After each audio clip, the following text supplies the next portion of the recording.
Shalom, family. Shalom. I'm coming to you guys, and I'm going to talk a little louder than I normally do just because I hope that I don't record this whole video and y'all hear the music blasting in the background real loud. Hopefully, it's just faint, barely there, not there at all. But right every time I hit the screen of the day. But we having the block party on my street today, so they out there blasting music, and I'm about to go out there. But I wanted to make this video first on flat Earth, and I hope I got some flat Earthers here to take a journey to the center of the Earth with me. Yes, we're gonna take a journey to the center of the Earth. Now we're gonna talk about. I don't believe that the Earth is flat. I know the Earth isn't flat, and I'm going to explain why. Now, the three biggest reasons that I've heard why people believe in flat Earth is the Bible supports it, because you can't see the curvature of the Earth or by the horizon, or you can't see the curvature of the Earth. The third reason, what was the third reason?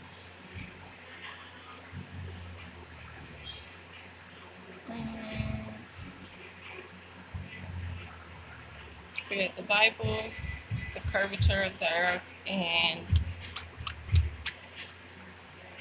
the fact that you can't use none of the white man's information. So because the white man said that the Earth was round, we automatically want to make it flat just to be in disagreement with the white man. Okay? Y'all, listen, don't pay me no attention. I'm in a good mood today, and we about to have fun. We're having a hula hoop contest and all of that. But I want to stay on topic. So, now we're going to talk a little bit about science. We're going to talk about the Bible, and we're going to talk about the white man. Okay? So, I hope y'all stick with me to the end and really hear what I got to say. And really listen to the points that are being made. Hopefully, I can shed some light on this situation, because based on definition, Earth is not flat and cannot be flat. Now, the reason why I'm titling this "Take a Journey to the Middle of the Earth" is because I believe in a hollow Earth, and therefore, if Earth is hollow, it can never be flat. You can't dig into something that's flat. You can't. Oops. You can't hollow out something that's flat. So the word hollow,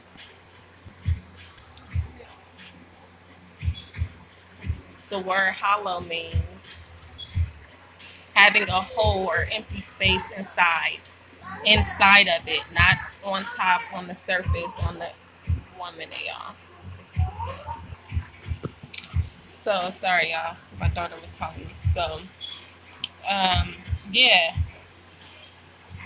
Empty, empty is the opposite of full. So in order for Earth to be hollow or void, you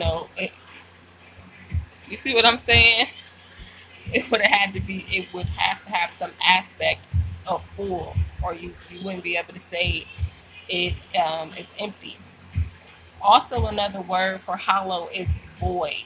A lot of people try to use the scriptures as reference for the earth being flat, and it never says that. And we're going to go over these scriptures that they use and all of that, but we're going to do that at the end, because I don't want to lose y'all with the scriptures at the beginning. So we're going to go over everything else first, and we'll go over the scriptures at the end. So it's a void. Now I will make this point right here. It's a void. That means hollowed. What does the scripture say in the very first thing in Genesis? It say, in the beginning, the earth was without form and void. It was without form and void. I hope I got y'all attention. So we know that the earth is hollow. It's hollow.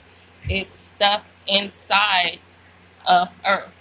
You can't put something inside of something that's not hollow. It has to have an empty space to be able to feel. Earth is filled with things because it was void in the beginning. It was an empty space. I hope I got y'all. Now I ain't gonna keep talking about the scriptures just yet. So I believe in the hollow earth, and I'm going to tell y'all. I'm not going to give it away just yet, but I'm going to tell y'all why I believe in the hollow earth a little bit before we read the scriptures. So let me stop rambling and get to it. A lot of people say,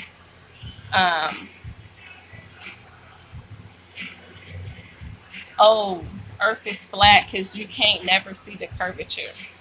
You can never see the curve of the globe, which I don't believe Earth is a globe either, but I know it's not flat. And I'll tell y'all which shape I believe it is at the end of this video, and I'll get the scriptures as well to back up what I'm saying to y'all.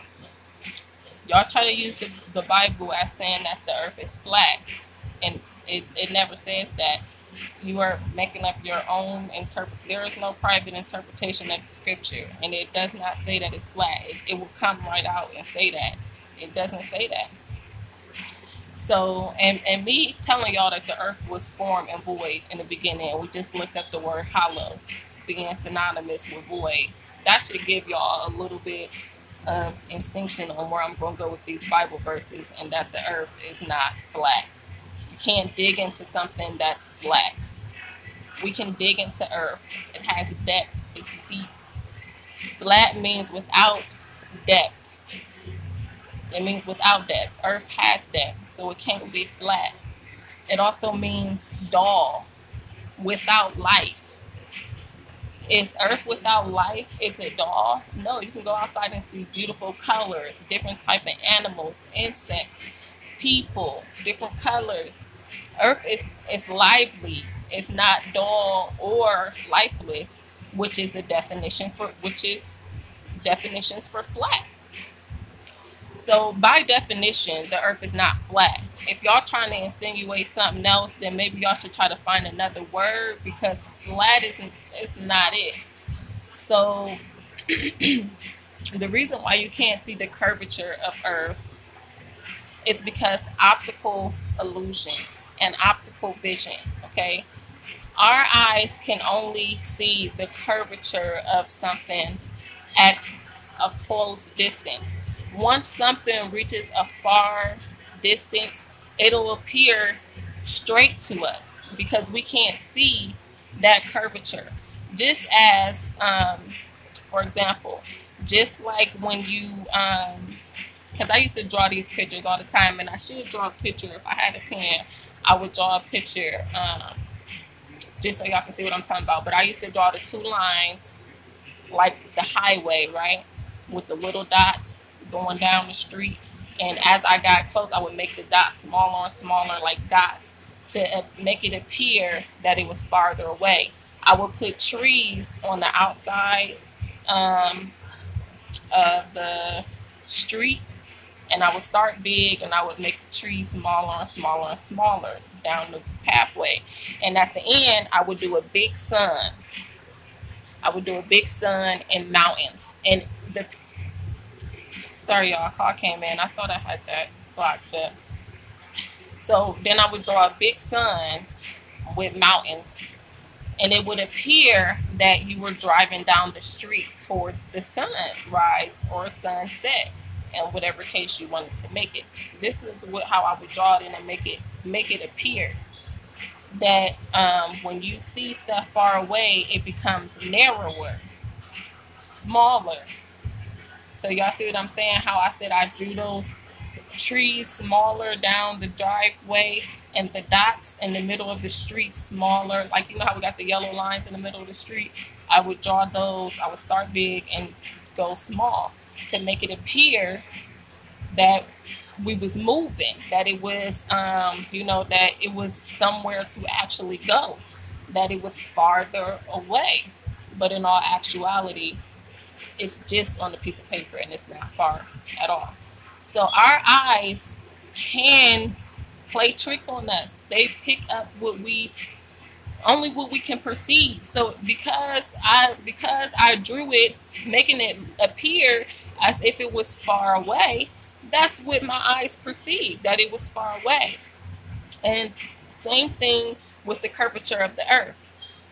When you can't see the curvature of the earth from a distance, and because earth is so wide of a space before it even curves, you'll never see the curvature unless you're directly on top of the earth, okay? Unless you go out there yourself and be out there in space, and you go to the highest point that you can, above the atmosphere, not on a mountain or nothing, because your vision will still appear straight. Things will just now appear farther away. It's not going to make you be able to see the curvature.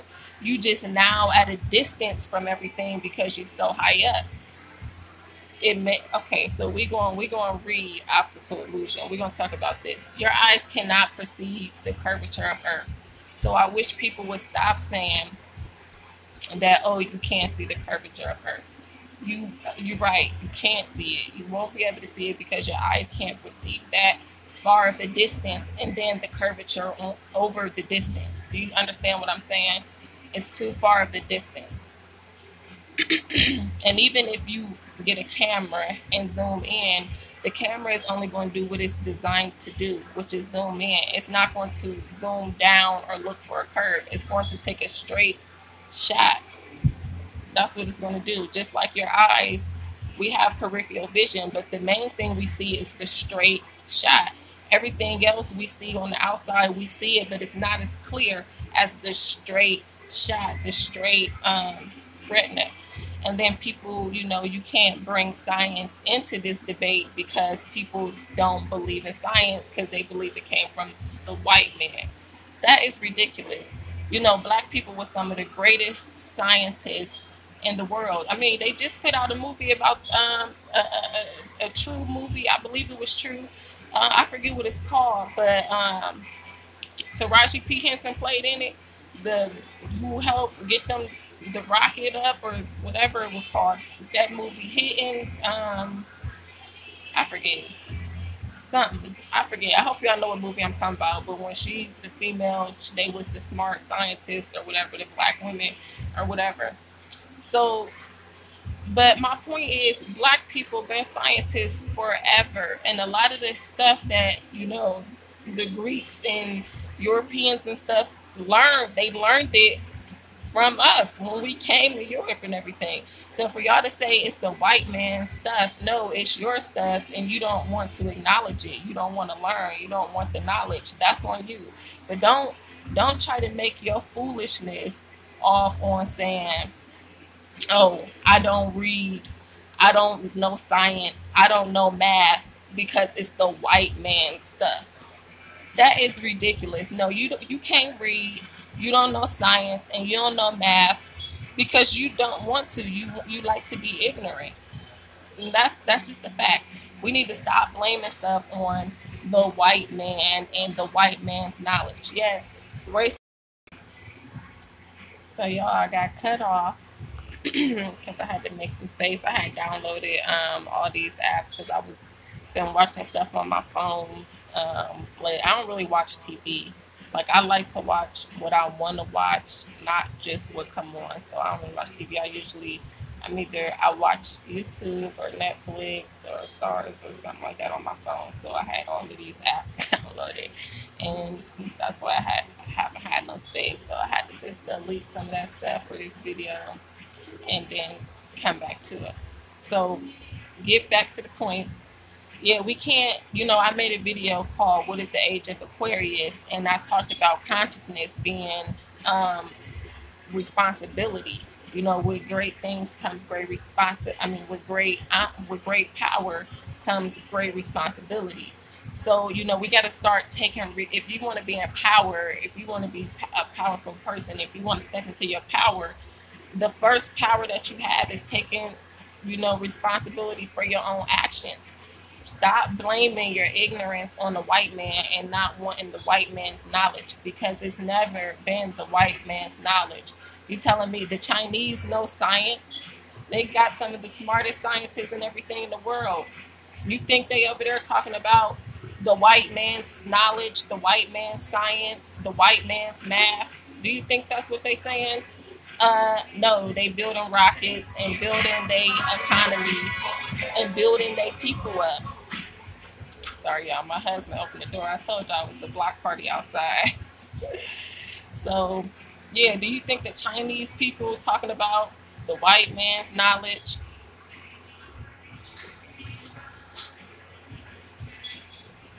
Oops, I had to look up something right quick. Okay, gotta get back to that page because we about to read that. Do you think the Indian people, they scientists and they engineers and they architects and all of this, do you think they talking about the white man's science, the white man's math? No, no, it's science and math is not owned by the white man. And once y'all get that out of your